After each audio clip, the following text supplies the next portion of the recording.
Hello and welcome, my friends. My name is Faye, and this is where I sit down with my friend Adam to talk about, well, spooky stuff. So let me ask you, do you believe in ghosts, hauntings, paranormal shenanigans? I don't, but I love hearing about all of it, and honestly, I would love to be wrong. My friend Adam, he does, and he has a lifetime of experiences to back it up. So buckle up, because today we're talking about the Hawaiian Night Marchers. And other Polynesian ghost stories.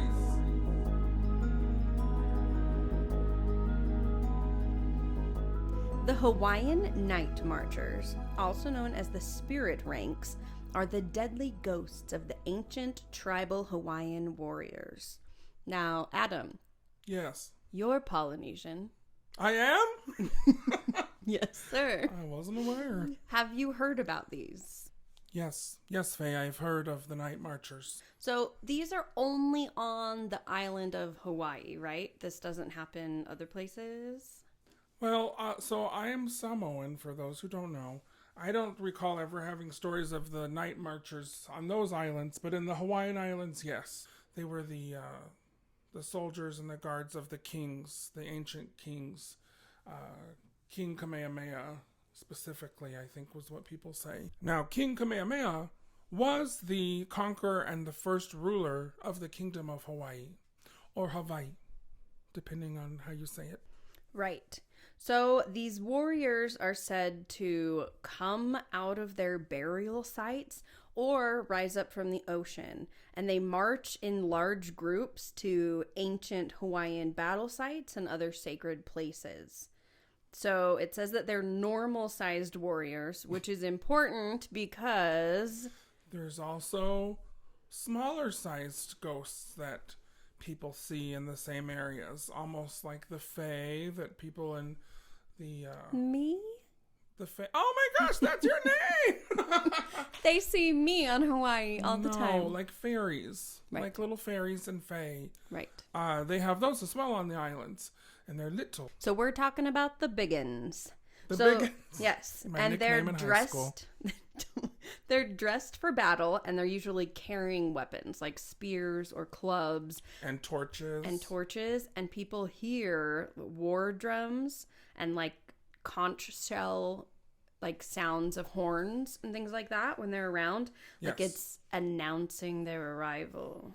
Exactly. And the islanders believe, especially, they like to come out on moonless nights, which is so weird because I think we talked about in the past, we were going to talk about the moon cycles and how they affect people. Mm-hmm. And I was telling you that I'm very affected by moonless nights when the moon is completely gone. Yeah. And apparently, when I was looking into this a little more, that's when the night marchers come out, and that's when people on the islands are most on edge.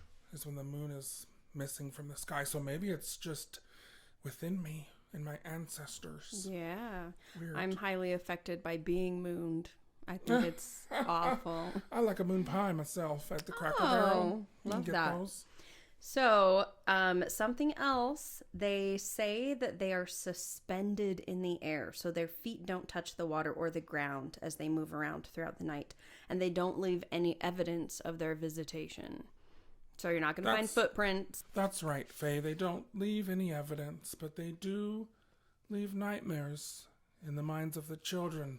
Wherever they go. Wherever they go? Yes. Oh, I didn't know people said that anymore, and them, not being in Brigadoon and stuff. But. I say it.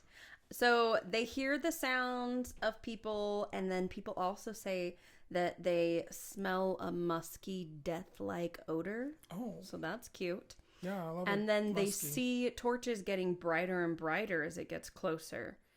Yeah, their torches are, most sightings that people have of them are of those torches. They don't even hear the sounds of the men coming. The drums they and don't, stuff? A lot of them, they just see the lights of them floating in the trees. And what a lot of people may not know that have not been to Hawaii is a lot of places on the islands are not accessible by roads. And so when people are seeing these lines of torch lights up in the tree lines, they know that there's nowhere that these people would have been coming from. So It makes it a little more spooky, especially on a, moonless night on the ocean, just looking up and seeing. Well, speaking of looking, you must not look them in the eyes. I was just going to say that. You cannot. If you were on the islands, the locals will tell you absolutely never.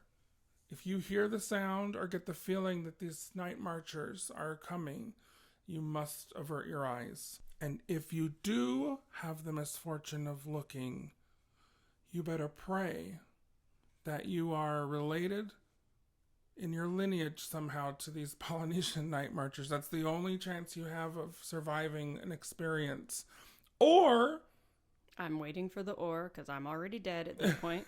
Or if you're what the locals call... If you're a haole, which is a white person from the mainland, you still have a chance to live, Faye. So don't be too upset. So you have to either be related to them or someone who's like kind of an outsider who doesn't know any better. Regardless, if you hear these marchers coming, you should never look at them. You're always taught as a child on the islands, you always turn away or you kneel. It's a sign of respect. Polynesians are very big about respect and the culture, and so if you are an American, that's, I guess we're all Americans on Hawaii now since it's colonized, but if you did not have the benefit of being related to these night marchers, you can do one thing. You ready to know what it is? Dress and drag and do the hula. You have to dress and drag. No.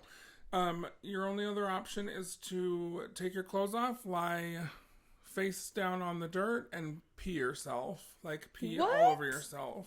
Okay, I have the whole lay down on your face thing. I did not read anything. And that said you had to be naked. Yes. Well, that's what I was told.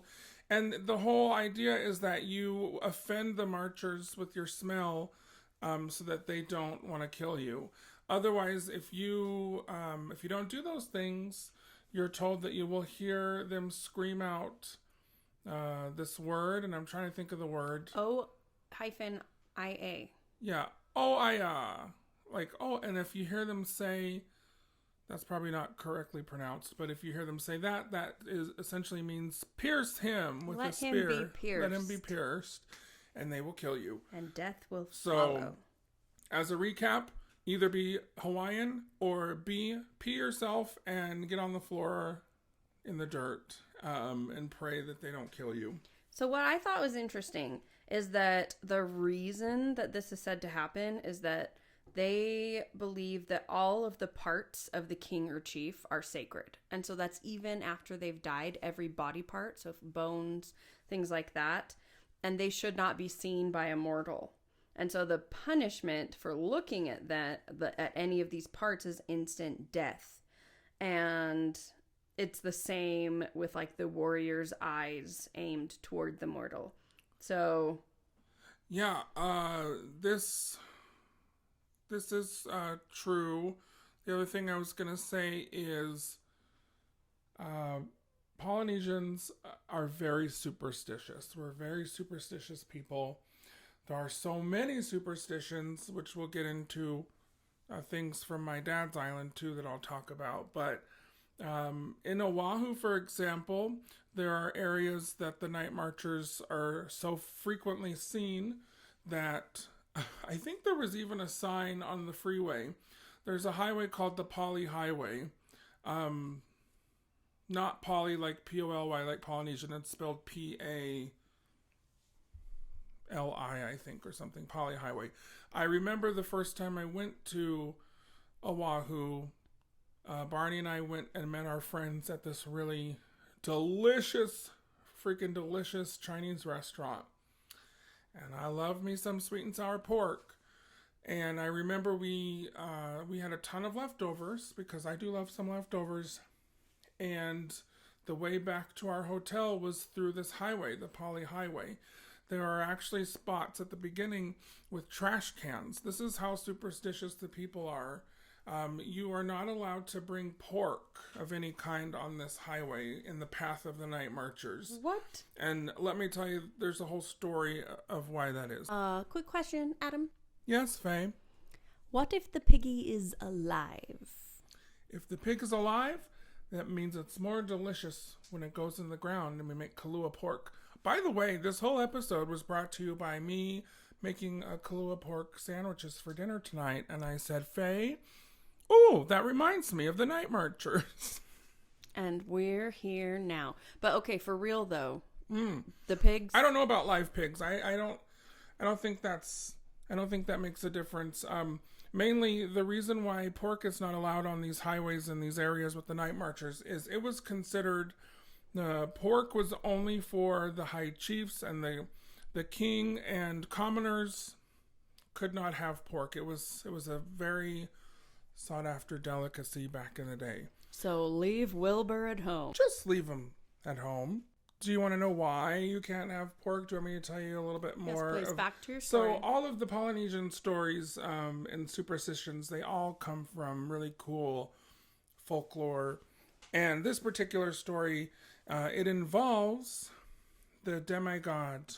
Demigod. Why did I say it like that? The demigod.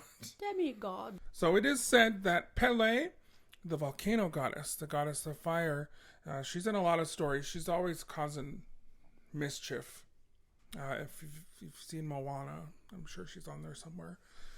So Pele and the demigod Kamapua'a, which Pua'a is, it's Hawaiian for pig. So he was a half man, half pig.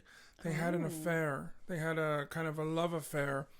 And created fire piglets? Fire piggies. That's where Kahlua pork comes from.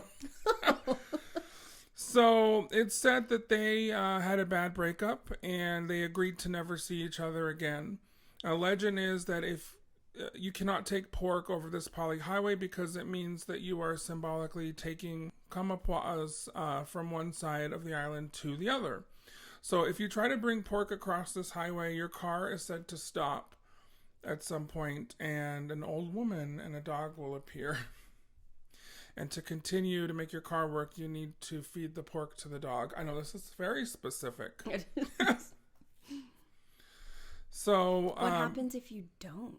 If you don't feed them? Yeah, what if you just got out and kept running down the road? Then I'm not saying you should do this. You are asking for trouble. You know, locals say that you'll go off a cliff, you'll die. I mean, it gets real dark at that point. Yikes. I remember when we were on Maui and we were driving to our little house up in the jungle. You have to take the road to Hana, which is a very windy, amazing road with 1,000-foot drops. And they say there too, if you ever see a woman walking on the highway at night, you have to stop and you have to ask her if she'd like a ride. And if you don't, you will die before you get to your destination. Yikes. So it's kind of the same deal here with the poly highway. So I think I'd said this already. When you enter the poly highway, there's trash cans, and I think there's even a sign that says to dump your pork before you enter that. Yeah, and lose your pork.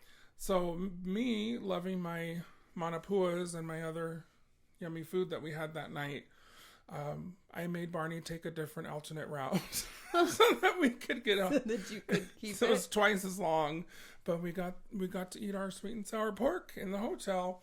And that is a true story. People are very superstitious about these things. So you don't mess around with pork on the poly highway. Yeah. Way to be respectful. Same area as the night marchers. I heard a story once of a guy who talked about his grandpa. He had a house on the land where the night marchers would walk every so often. And he actually tore part of his house down because they would walk right through the back wall of his house. Oh, buddy. And so he didn't want them in his house anymore. So he just got rid of the part of the house that they would walk through so that it was just the backyard. How creepy would that be? You're just like every full moon or every new moon. I think there's a discrepancy about the moon too. Yeah. I was told that it's on a new moon, but then I think you were reading. You said no moon. Which is like a new moon. Right. So, but then changes. People say the full moon sometimes is when they'll come, or on different holidays for the islands, they'll show up. So who knows? Just be careful. Be careful. Just stop, drop, and roll. Another discrepancy. So you were told to get naked. Maybe that's a joke. Maybe you need to. I'm always told to get naked. Everything that I've read has said you just have to get on the ground, face down, and don't move. You're supposed to act like you're dead. Play dead. Yeah, you do want to play dead. I mean, I was told this by people when I was in Hawaii. So old timers that were on the island. They wanted you to get naked. They wanted me to get naked, I guess. But they specifically said to make yourself as dirty as possible, get naked, and then pee all over yourself. Because it makes you unappetizing. Less desirable. I mean, I don't know. Well, okay, but you said something earlier about specifically why you were told that it was when there was no moon. What was that? I think it just goes back to the time when the warriors were alive and stuff, when they would do battles at night. They would go during a new moon so that they couldn't cast any shadows and they could attack at night. So, I don't know.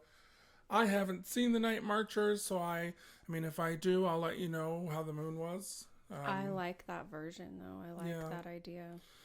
But, yeah, there's so many stories, kind of like with the Black-Eyed Children stories of people encountering the Night Marchers and having issues on the Poly Highway with their pork.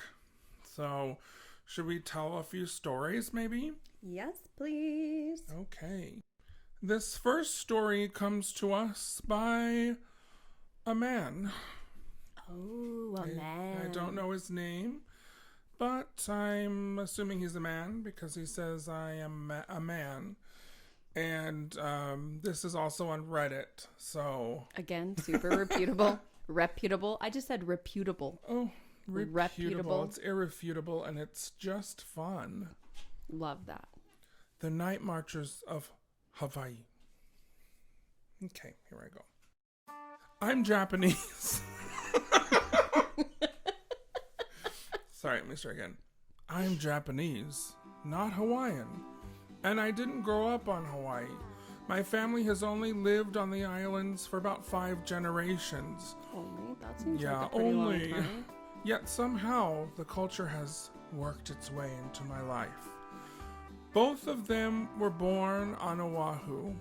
I'm assuming parents. They didn't say parents, but they said both of them. So both of their parents were born on Oahu. My family used to fly there almost every year to revisit my parents' old stomping grounds and to catch up with the 5 million cousins that we have. My father would eat his favorite Chinese noodles, and my brother, and can I just stop and tell you, the Chinese food is so good.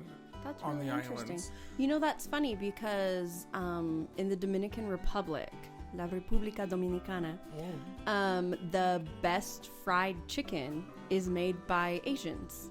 So you look for specifically for places where it's Asians making the chicken, and it's like what everybody says is the very best. And you know, because of Hawaii's unique location, many migrant workers came in the 1800s to work on the plantations and the pineapple plantations, and they came from China, Japan, Korea, the Philippines. And so that's why there's such a huge population of Asians on the Hawaiian Islands. And with that, they bring their culture, and it's great. You know, another thing I was going to say, a big superstition of the Hawaiians is at night in your bedroom, which I am the same way, is, you know, you never have mirrors in your bedroom. These are all, now that I'm thinking back on it, these are all superstitions that they have roots in feng shui, which is Asian again.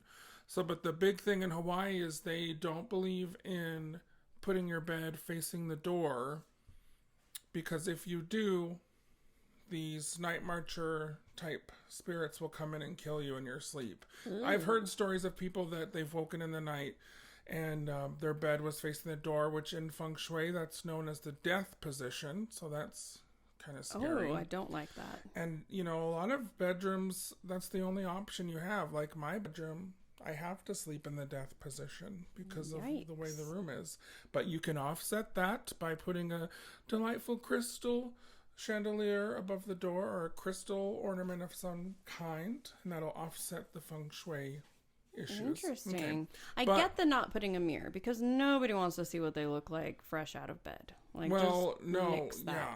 I've never liked mirrors in my bedroom. I was always told to not. I mean, even when I was in Nashville the other day, I had to put towels over the mirrors because my bed was directly next to this huge mirror. Oh. And I can't see mirrors at night because I've seen things. Ew. Spiritual things, and I don't want to see them in a mirror. Okay. But anyway, back to the story of the Night Marchers. So this guy was saying that when he was there eating the noodles, they went to visit his grandfather's grave in Punch Bowl Cemetery. Oh my gosh, that is such a cool cemetery. If you all can ever get out to Oahu, the cemetery it's directly placed into the top of a volcano. So that's why it's called the Punch Bowl, because you're in the crater. And if you look all around, you can see the edge of the volcano surrounding you. So you drive up the volcano to go. I got to go there on Memorial Day.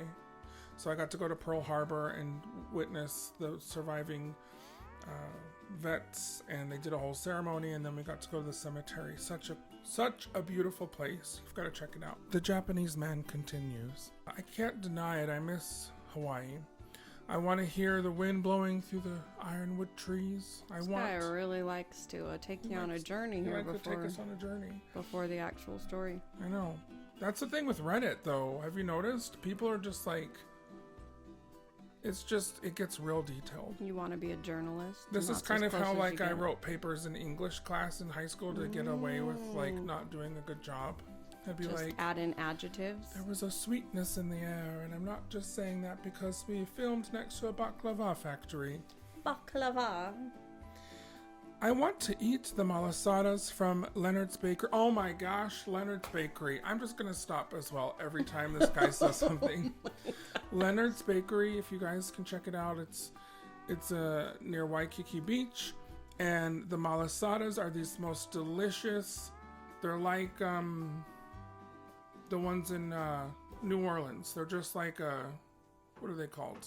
The beignets. They're just like a beignet and covered in powdered sugar. And my favorite malasadas are the ones that are filled with coconut cream, which I'm going to make you a dessert later if you're still here. Yes. That's very similar.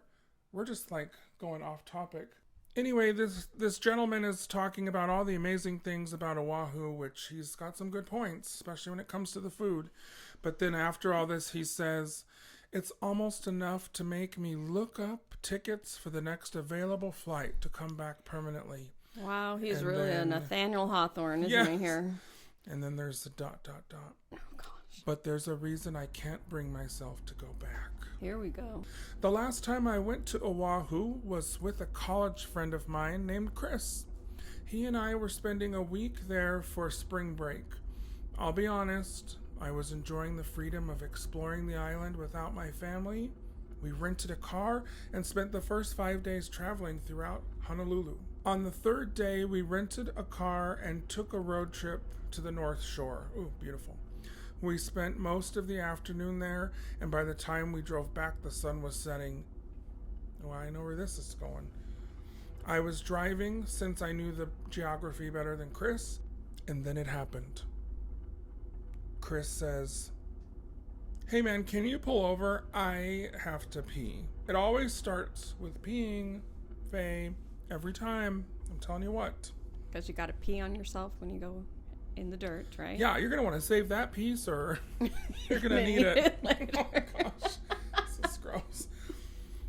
Seriously, I said. I glanced at the rearview mirror, still no cars. Fine, make it quick.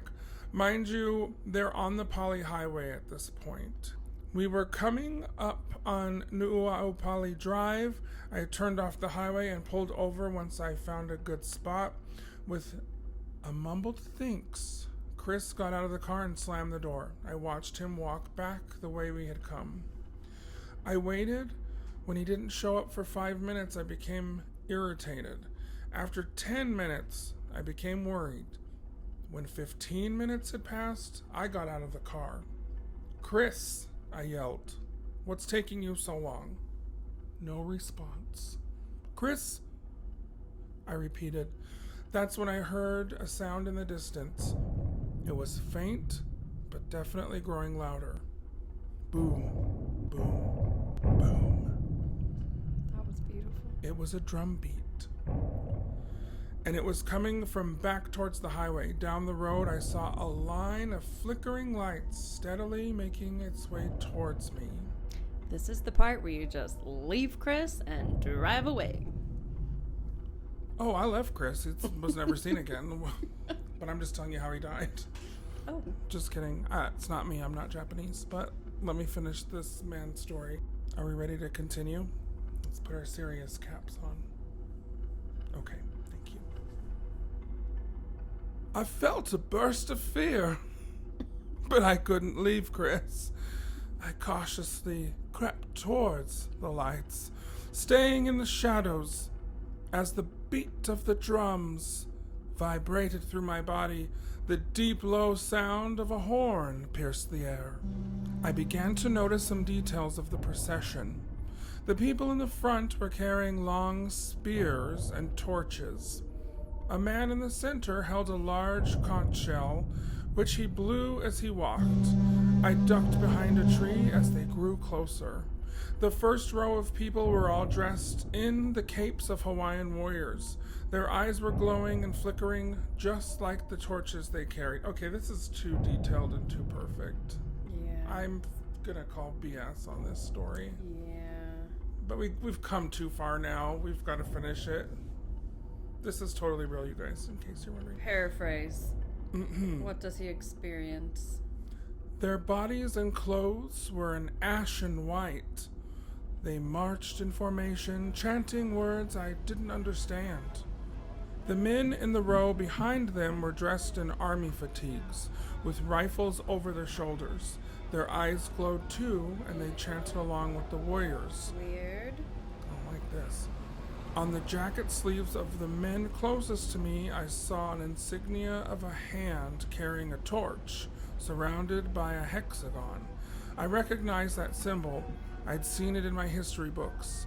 It was for the soldiers of the 442nd Regiment of World War II, composed of Japanese Americans from Hawaii. The third row contained a mix of the Hawaiian warriors and the army soldiers, except I saw that there was one chanting figure without a weapon, dressed in modern clothes. It was Chris. What? I gasped. The procession stopped. As one, they turned their heads and stared straight at me. I ran, I stumbled back on the road and sprinted towards the car. Behind me, the drums were beating at a frantic pace. The chanting grew louder. Too late. I remembered the legends my parents told me. The night marchers, the ghosts of old warriors, are said to wander the island at night. If you do not lie down and close your eyes when they appear, they will make you join their procession. They'd done that to Chris, and now they knew I'd seen them. So he did a striptease, laid down, and peed on himself. Let's see. I reached the car, yanked the key. Oh, the keys. I thought he was yanking something else out of my pocket. I pressed the unlock button. The car stayed silent. I grabbed the door. This story's so long, it's made me dumb, child. I grabbed the door handle and yanked it over and over. The drumming had reached a frantic pace. Chanting had turned into shouts. I looked back. The night marchers had almost reached me. The ghosts in the front were brandishing their spears. I closed my eyes and I waited for the inevitable. Suddenly, a voice called out, "He is mine." That's what they say if you're related to them. I know. This Japanese man's related to the night marchers. I bet it was, what's his face? Chad? Chris? Chris. Oh, Chad. It was Chris. The chanting and the drums stopped. I opened my eyes. A single ghost was standing between me and the procession. He wore a plain uniform and a cap on his head. The sleeve of his jacket had a chevron with a star in the middle. When I saw his face for a brief moment, I thought it was my father's. It's his grandpa. This is just too good. The ghost pointed at me. He is mine, repeated the man. The warriors lowered their spears. Slowly, They went for a coffee break. Slowly, the drum beat. Anyway, I can't even finish the story because it's just too stupid. I mean, it's not stupid. It's written very well, but I was thinking I was reading like a real story. This is clearly full of this is clearly BS. I mean, I don't know. So long story short, the ghost is his dead grandpa, I'm assuming. He runs home. The car magically starts. He gets home. He reports Chris missing. There's still no official word on what happened to him, he says, although he has a feeling the police know more than they let on. Chris's parents don't talk to me. I wonder why. I can't blame them. How could I? When the only reason I survived was through dumb luck. This guy. Ugh. It's a long story to say your friend got lost. He says, I don't know how my grandfather knew it was me. Perhaps he thought I was my father. Anyway, in the morning, he says, I bought a bouquet and drove up to the Punch Bowl Cemetery. I left the flowers on my grandfather's grave. Oh, see, this is a full circle moment. I knelt down and bowed. It felt right. Once the police told me I could leave, I changed my ticket and flew home, and I never returned since. I can't tell you not to visit Hawaii. It's a beautiful place, full of unique experiences, but if you do go, be careful at night. If you hear drums. Oh, God. Is this Stephen King? Who is this writing this? Who are you, you liar? The comments are like, so sorry for your loss. Wow. You make me miss Hawaii. Malasadas are amazing. You make me miss Hawaii? That's the comment says. That's me. I was like, of course I go to the donuts. Okay, well, that's that story. How do you feel about this journey I just took you on for 15 minutes? It was a lot. I feel like, I don't know if I believe that one. Oh, I absolutely do not believe that one. Because there would be a movie made already if this was real. Yeah, I don't know. I think these kinds of things happen. I don't think anyone's lived to see that kind of detail and that kind of experience, but I could be wrong. I hope for everyone listening, for their sake, that I am wrong, that this really happened, Faye, because it was a really long story for me to just be telling you BS. On that note, I have one. Please make it real. Okay. So this is at the Waikoloa Hotel, the Hilton Hotel. So they were building this sucker, and the Hawaiian priests recommended constructing it around the trail. It's the Night Marcher trail that goes through. They wanted to build it right over it, and the priests were like, this is a bad idea. Do it around it. But they wouldn't listen. And so then after lots of unfortunate occurrences started happening, they decided to leave the cobblestone path for the warriors and move around it. That's my whole story. Oh, wow. I love that. Okay, but I have one more. Mm-hmm. Okay, so this is one where it happened back in the 70s. And this gentleman would he would paint the radio towers on the island. And so one day he was painting the towers with all of his friends, coworkers, who I'm sure were his friends. And they were going to go back to Kona for the night. But he decided that he was going to camp there because he didn't want to have to travel and he thought it was pretty out. So he was going to stay. He stayed, and he said that at 3 a.m., he woke up in a cold sweat to the sound of thousands of feet marching by. And he was too scared to get out of his tent, but he had to stay up all night. And in the morning, when he came out, there were no signs of footprints. There was nothing, but he heard all of this around him. So he swears to this day that he heard night marchers marching down on South Point. So he hears all of this. He didn't say that he saw any torches or anything, but he said he heard like thousands of people marching by, and there was no sign of it the next morning. I don't like that. Yeah. That's why I don't go camping. That and I've got bad knees. Oh, I love camping. I will if it's camping with air conditioning in a trailer. Lately, though, I've had this weird, it's probably because I read things like this, but I've had this weird fear of going camping and like getting murdered. Well, it's because it's pretty likely. I mean, especially with all the podcasts I've been listening to.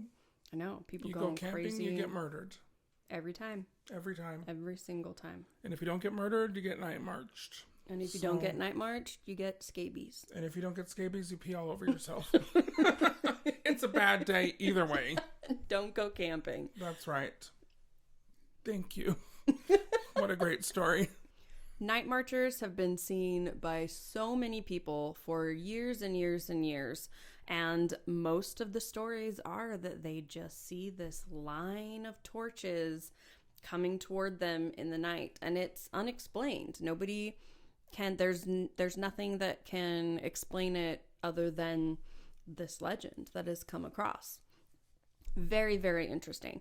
Now, there is that other group. Adam, what's it called? Oh, you mean the Menehune? Yes, sir. The Menehune, they're like the Night Marchers. They're mythological creatures, like little fairies. They live deep in the forest. And other folklore says that these are little people who are builders of things. They construct beautiful things in the woods at night, and they can only be seen by children or people connected to them. Ooh. Ancestrally, maybe? So they either kill you or they build you a house? I'll take the house option, please. House, please. What's behind door number 2? Yeah, and they love to eat bananas, they say, and fish. Delightful. And manapuas. Because I love manapuas, and who wouldn't love a manapua? I feel like I've said the word manapua like 8 times in this podcast, and nobody knows what that is, probably. So a manapua is a bun. Again, all the food and Hawaiian food and Samoan food, it's all very Asian influenced, which is probably why I love it so much. But it's a bun filled with pork, kind of like a bao bun. Delicious. The Samoan manapuas are not sweet. They're more savory, and they're huge. And I can make I love to make manapua. I only do them at Christmas or it's the that holidays. time of year. It is. Come get my meat buns. Oh, gosh. It's Christmas time, y'all. Anyway, I digress. That brings me to another superstition that the Hawaiian people have. You are not to whistle at night. I don't know if we talked about this already, but no. People are really weirded out about whistling at night because that summons these menehune or the night marchers, and they will come and capture you and kill you if you whistle at night. This is fine because I actually cannot whistle. You can't whistle? I have tried for years to learn, and With your fingers or without? I can't. I mean, either. I can't do. Oh, it's night. Beautiful, but we're not in Hawaii. Okay, shoot. I forgot. But I can't. You just That did was a whistle. it. Oh, no. What is that in the street? Stop it. Oh, those are Christmas lights. Oh. It's nothing. They're not night marchers. They're Christmas lights. Okay, we're They're good. not there. With all of this talk of being terrified and scared of things on the islands, maybe we should tell the folks at home some good ways to protect yourself. Yeah. From these things, from negative things. Many of the locals have the tea plant planted around their homes. The tea plant, it's seen all throughout Hawaii as a large part of the culture, and it was brought to the islands by the Polynesians who considered them to have divine power. In Hawaiian culture, tea leaves are sacred, and they are a sign of fertility, and the leaves have been used by the kahuna priests in their religious ceremonies as a protection to ward off evil spirits and bring in good. So like I said, when I was in Maui, everywhere I looked, all the homes, they had these tea plants planted all around for protection. And that's spelled T-I. T-I. And so they're supposed to keep away all evil spirits and will make the warriors, avoid the area. Yeah, and they're also worn in leis or hula skirts as Really? necklaces. Yes, people, locals love to wear them. And tea leaves are also known for having a very intense spiritual energy. And collecting 4 tea leaves is known to bring a sense of rest. And the number 4 is a very sacred number to Hawaiians. Really?